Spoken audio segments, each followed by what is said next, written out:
Heurísticas, los atajos de tu mente. No hay minuto que pase en nuestras vidas sin que tengamos que tomar decisiones. Desde decisiones simples, tales como elegir lo que vamos a comer o si salir con paraguas cuando está nublado, hasta decisiones mucho más complejas como la compra de una casa o con quién nos vamos a casar. Y lo hacemos evaluando certezas e incertidumbres, poniendo sobre la balanza la gratificación a corto plazo versus los beneficios a largo plazo. Pueden ser acertadas o no, pero por más simples que sean, la mayoría de las decisiones contemplan la posibilidad de que algo ocurra. Y la probabilidad de que eso ocurra es incierta. ¿Lloverá esta tarde? ¿Qué le gustará comer a mi pareja esta noche? ¿Pollo o pescado? ¿Cuál es la probabilidad de que se incendie mi casa y me convenga tener un seguro de incendio? Los problemas que enfrentamos en la vida muchas veces son muy complejos. Es difícil analizar objetivamente todos los atributos, variables y posibles resultados de una decisión. A veces tampoco contamos con el tiempo suficiente para determinar cuál es la mejor alternativa. Por suerte, nuestro cerebro está diseñado naturalmente para reducir dicha complejidad utilizando ciertos atajos, llamados heurísticas. ¿Qué son las heurísticas? Son caminos alternativos, más cortos, que utiliza nuestra mente para tomar decisiones de manera más eficiente y frecuentemente con resultados satisfactorios. Aunque muchas veces también pueden sesgar nuestra decisión y llevarnos a cometer errores. Veamos juntos los 3 principios heurísticos que más se investigaron: representatividad, disponibilidad, ajuste y anclaje. Comencemos con representatividad. Este principio tiene que ver con la tendencia que tenemos a asignar mayores probabilidades a aquellos eventos que son más representativos en nuestra mente. Por ejemplo, pensá en una Ferrari. ¿Es roja? Pensá en una azafata. ¿Te la imaginás joven y atractiva? Pensá en París. ¿Qué ves? ¿La Torre Eiffel? ¿Y si te digo, Pedro es tímido e introvertido, colaborador pero poco sociable, ordenado y muy detallista? ¿Cuál es la probabilidad de que Pedro sea granjero, piloto de avión o bibliotecario? Seguramente tu primera intuición sea que Pedro es un bibliotecario, justamente porque resulta más acorde a la descripción. Sin embargo, es más probable que Pedro sea granjero, simplemente porque hay muchos más granjeros, incluso introvertidos. Por lo tanto, este principio heurístico puede llevarnos a cometer este tipo de errores, ya que el hecho de que Pedro sea introvertido no implica que es más probable que sea bibliotecario antes que granjero o piloto. Vayamos ahora al principio de disponibilidad. Es muy común que los seres humanos pensemos que un evento es más probable cuanto más fácil sea recordar dicho evento o circunstancias similares.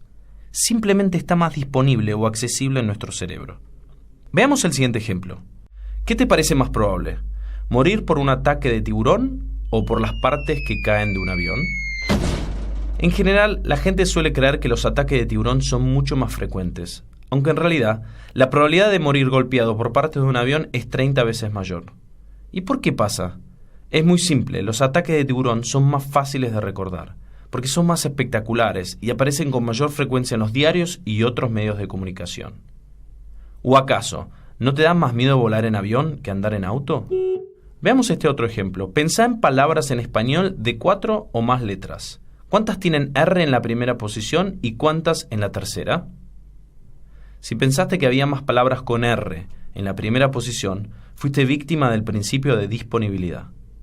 ¿Por qué? Porque hay muchas más palabras en español que tienen la R en la tercera posición. ¿Y por qué nos pasa? Sencillamente porque, al igual que el diccionario, nuestro cerebro busca palabras de manera lexicográfica, pensando en la primera letra y no en la tercera. Con lo cual suelen estar más accesibles las palabras que empiezan con R, rama, risa, remo, ruta, que las palabras que tienen la R en la tercera posición, cara, muro, cera, toro. Por último, tenemos el principio heurístico de ajuste y anclaje. Es sumamente útil y generalmente utilizado cuando realizamos estimaciones a partir de un valor conocido, que luego vamos ajustando. El problema es que ese valor puede terminar siendo un ancla difícil de ajustar. ¿Pensás que en la cumbre del Everest el agua hierve a una temperatura mayor o menor que 10 grados centígrados? ¿A qué temperatura dirías que hierve el agua en la cumbre del Everest?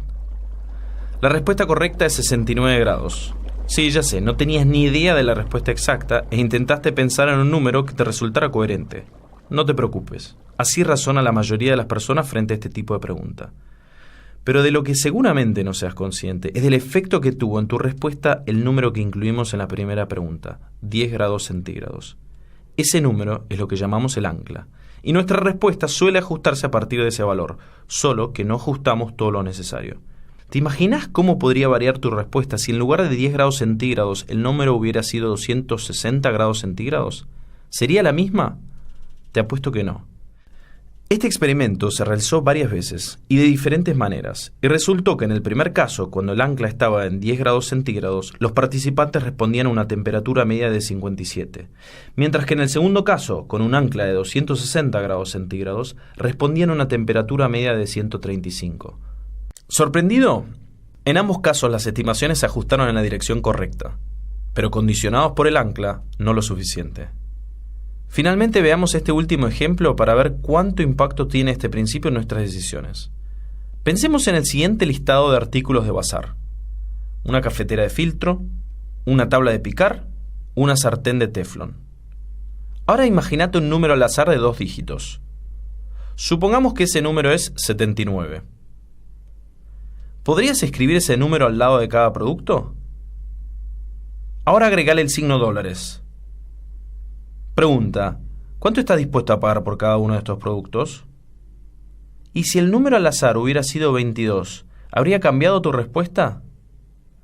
Este experimento se realizó con alumnos del MIT en Estados Unidos utilizando los 2 últimos dígitos de sus pasaportes, y los resultados son sorprendentemente interesantes.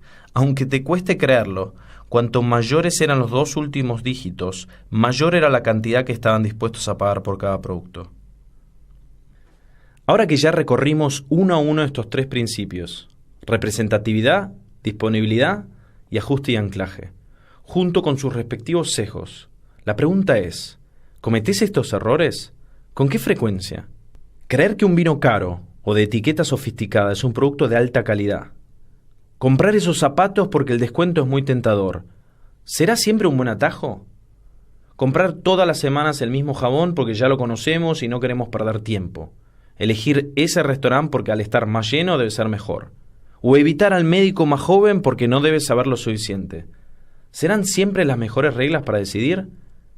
Tal vez sea conveniente repensar alguna de nuestras decisiones, al menos de vez en cuando, porque aunque simplificarlas y automatizarlas es sumamente necesario y eficiente, también puede ser bastante arriesgado. ¿No te parece?